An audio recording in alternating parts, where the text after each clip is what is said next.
Hi, I'm Rabbi Alon Ferenczi of Heska Emunah Synagogue in Knoxville, Tennessee, continuing to deliver a series of midweekly Torah tidbits to get you thinking ahead to the Shabbat of the week.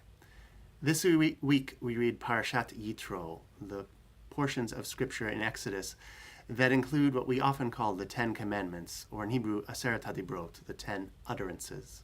I want you to play a little game this week, looking perhaps at Exodus 20, or if you'd like to compare and contrast, Deuteronomy 5, where these collections of utterances are shared.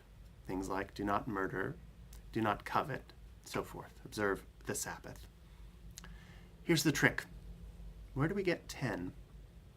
Can you find the 10 quickly and easily?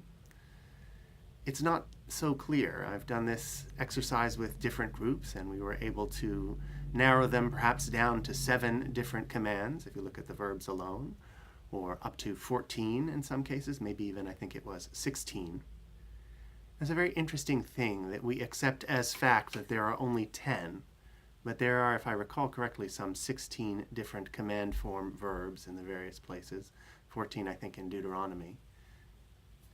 How do we negotiate that? How can we make religion and Scripture our own without just accepting received wisdom as common knowledge? It's possible that our sages and the readers, early readers of Hebrew Bible wanted there to be 10 because it was a convenient number, like 10 fingers. It sounded good. It was easy to remember. We accept the things we're told about our religion and Scripture without pause sometimes. Maybe it's time for us, to reconsider such commonplaces. We say 10 commandments, but what exactly are there? Could you name them? You might see them on courthouse steps. There was, I think, a Supreme Court case about that not too long ago. But is it so obvious? For example, Christian neighbors often translate one commandment as do not kill, when the Hebrew is very clearly do not murder. A subtle difference, but an important one, that excludes issues of, for example, death in war. How do you understand Scripture? How do you own it? How do you make your own decisions about what's meaningful in a religious life and the ways in which we read our holy text?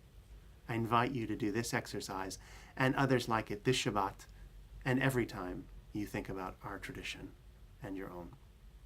Shabbat Shalom. If you enjoy this talk and others like it, please do like, share, and subscribe to Eclectic Cleric.